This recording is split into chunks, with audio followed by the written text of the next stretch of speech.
مش ابو رضا طلع زملكاوي وكان بيلعب في الزمالك؟ اه والله زي ما بقول لك كده. وانا اللي كنت مستغرب قوي ان الجواب استخبى ورحنا لعبنا نهائي افريقيا في المغرب من مباراه واحده. وانا برضو اللي كنت مستغرب ان جواب النقد بتاع ماتش ترجي ما يوصلش للكاف، وبرضه نلعب الماتش بدون جمهور.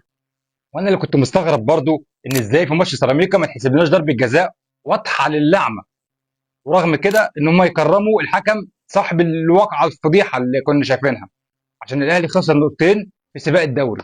تعال نسمع من بقه هو قال ايه.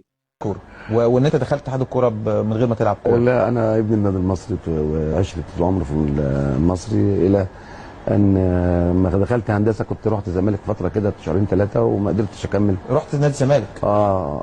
كان مين جيلك؟ كان علي بدر بقى، ده كان اخويا وصديقي، وكان حسن فريد اخويا وصديقي والمجموعه. كان ليكوا انتماءات تانية يعني مثلا في الاهلاويه في الزملكاويه ولا؟ انما اكتر عيله طبعا كالزمالك يعني بشكل كبير. انما اكتر عيله طبعا كالزمالك يعني بشكل كبير. انما اكتر عيله طبعا كالزمالك يعني بشكل كبير. كنت اخشى الاصطدام بمحمود طاهر، مرتضى منصور، كرم كردي. لا، مرتضى طبعا. تخشى الاصطدام بيه؟ ما مرتضى مفيش حد يجي جنبه، الاصطدام بيه صعب والله. بس هو على كل حاجه.